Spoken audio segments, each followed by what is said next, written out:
Ni Imena Official muri ya gahunda y'amakuru agezweho aba ari kuvugwa hirya no hino ku isi, tujye guhera ku yari kuvugwa hano mu Rwanda, aho umusore w'imyaka 19 avugwaho kwica umugabo yasanze mu buriri bwa nyina. Ku wa gatatu tariki ya 6 Ugushyingo 2024, ubushinjacyaha ku rwego rwisumbuye rwa Huye bwashyikirijwe n'urukiko rwisumbuye rwa Huye dosiye iregwamo umuhungu w'imyaka 19 ukekwaho gukubita isuka umugabo w'imyaka 55 bakamuviramo gupfa.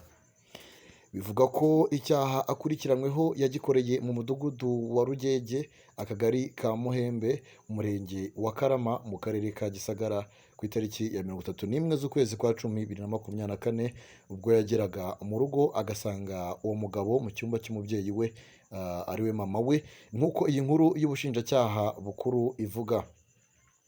Ubwo yahatwaga ibibazo, uregwa yavuze ko yamukubise isuka bakingishaga inshuro 7 mu mutwe, mu gatuza no mu mugongo, ubwo yageragezaga gusohoka, asobanura ko yamuhoye ko yari amusanze aryamanye n'umubyeyi we mu buriri, cyangwa se mama we, kandi atari se, akanabisabira imbabazi.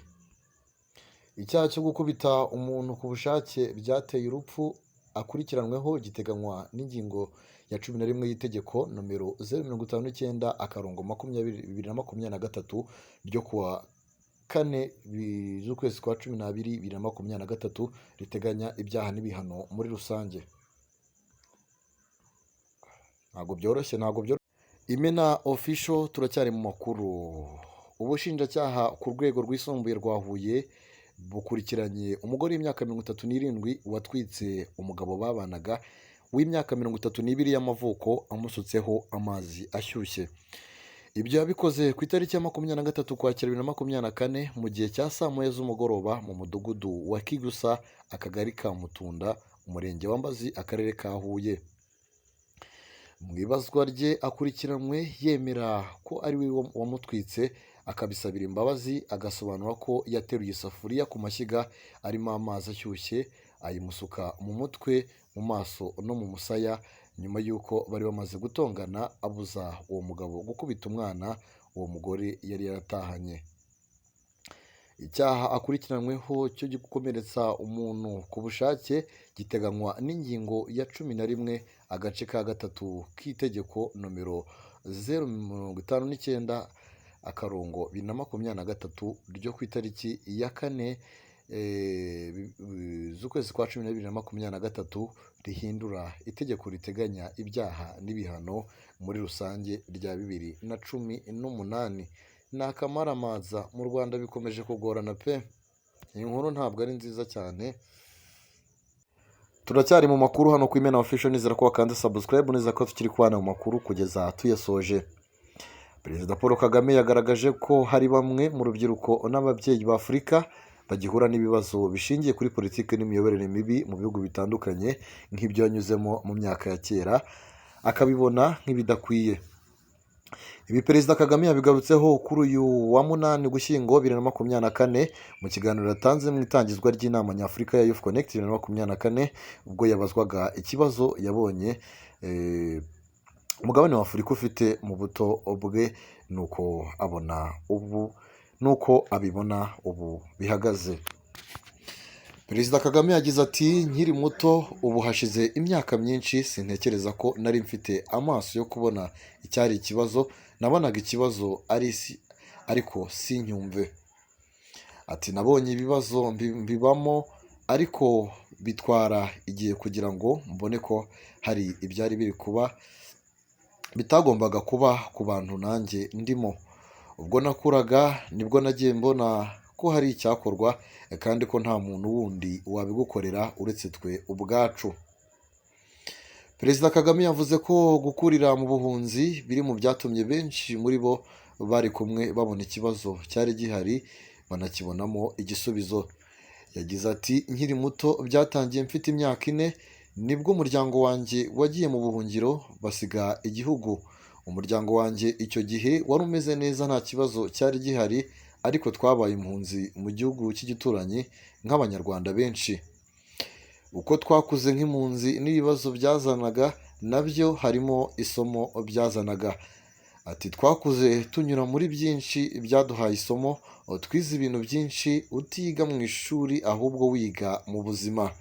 Perezida Kagame yakomeje agira ati mfite imyaka 12 nabashije papa wanjye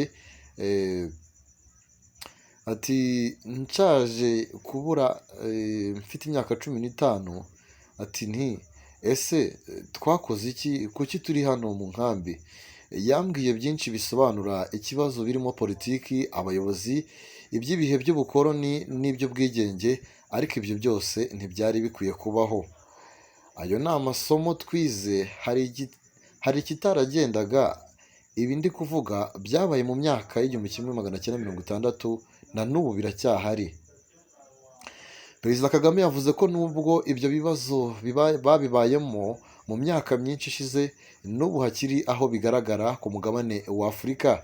Yagize ati haracyari abantu cyane cyane abato n'ababyeyi babo bakiri guhura n'ibibazo kubera politiki n'imiyoborere mibi. Ibyo nabayemo mfite imyaka 4, kuki byaba biri kuba ahandi ku mugabane?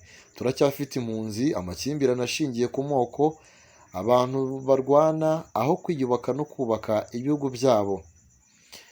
Ku bato bari hano si ngombwa ko mubinyuramo kugira ngo mube abantu bazima. Mwakiga n'amasomo y'abandi, ibintu byabaye ku bandi, namwe mukishyira muri uwo mwanya. Tukibaza uti ibimbayeho nakora iki ngo mbyirinde cyangwa mbinyuremo nemye? Muri 2012 nibwo gahunda ya Youth Connect yatangijwe na guverinoma y'u Rwanda ifatanyije n'abafatanyabikorwa bayo barimo UNDP. Yaje ari igisubizo ku iterambere rirambye kandi rigera kuri buri wese mu muryango nyarwanda. Iba buri mwaka igahuza abashyiraho za politiki, abacuruzi, abafatanyabikorwa mu iterambere na sosiyete sivile, hagamijwe gushaka umuti w'ibibazo byugarije urubyiruko. Uyu mwaka ifite insanganyamatsiko igira iti guha urubyiruko ubumenyi bikenewe ngo ruhange imirimo.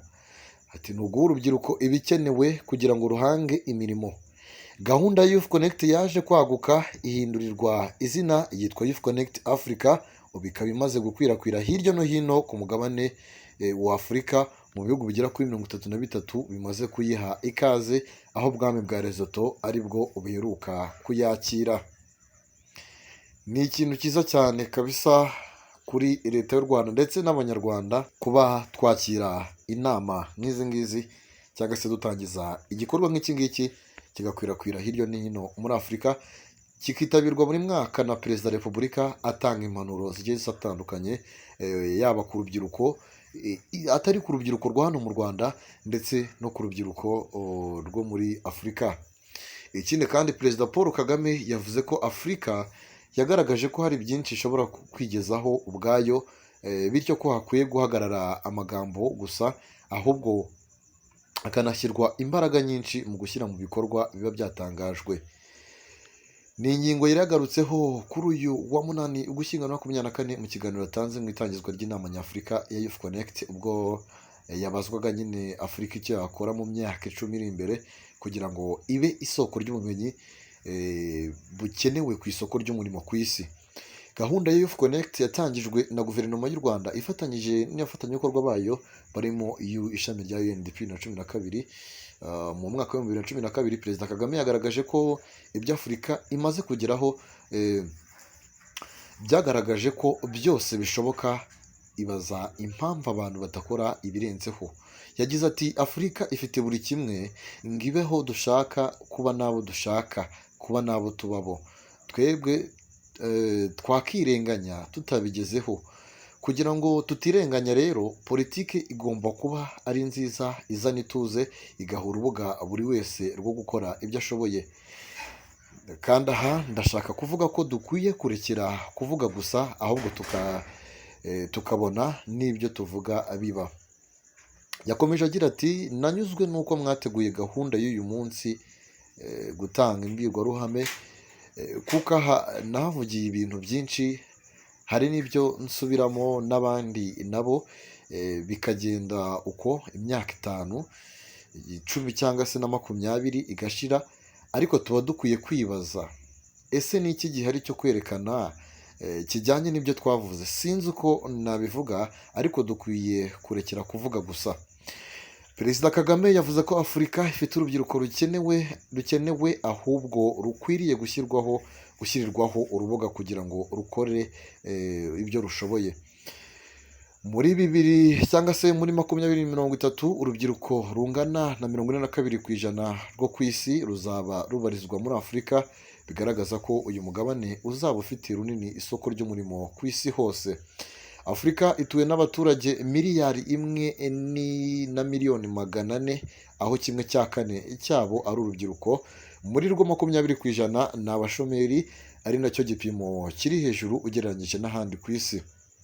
Perezida Kagame yagize ati dufite imibare y'urubyiruko rwinshi, igikurikiye ubu ni ukubaka ubushobozi bw'iyo mibare. Tugomba gushyira imbaraga muri sisiteme yacu abato bakuriramo, yaba uburezi cyangwa se ahandi. Akenshi hari ibyo twirengagiza, tugatanga uburezi tukita ku buzima bwabo, tukabashishikariza kugira uruhare mu iterambere ryabo n'igihugu, ariko hagomba no kubaho wa mwuka utuma ibintu byose bigenda neza. Yashimangiye ko politiki nziza ari rwo rufunguzo rw'umuryango uganisha ku urubyiruko rwa Afurika ku iterambere. Perezida Kagame yagize ati aha ndavuga politiki y'ibintu byose, ya yindi ituma habaho ituze, bityo ibyo byose turi kuvuga bigakorwa. Nyuma y'ibyo tugomba gushyiraho ibikorwa remezo bizafasha, noneho nabo inshingano yaba ikaba ukwihangira imirimo, tugahanga udushya no gukora ibindi bibaha imibereho myiza buri wese yifuza. Umwaka ushize ubwo hizihizwaga isabukuru y'imyaka 10 ishize Youth Connect itangiye, hatangajwe ko hahanzwe imirimo mishya isaga 36,000 ibyara abasaga 24,000 bavugira bakanafasha abatishoboye n'abaharanira iterambere rusange bagera kuri 4,000,000. Muri iyo myaka kandi gahunda ya Youth Connect yashoboye kugera kuri 2,500,000 by'amafaranga y'u Rwanda mu bikorwa by'ubucuruzi by'urubyiruko birenga 2,000. Nabyo rero byongera agera kuri miliyari 5 mu bukungu bw'u Rwanda. Arara, iki ni ikintu cyiza kabisa, ni ikintu cyiza mu by'ukuri. Ndacyashimangira ko Youth Connect ni imwe mu by'ukuri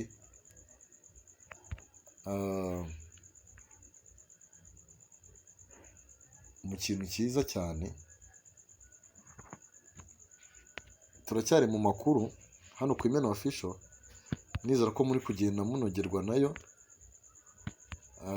Yari yitabiriwe n'ingeri zinyuranye mu nzego z'umutekano, ariko ubona ko bakiri batoya cyane, ubona ko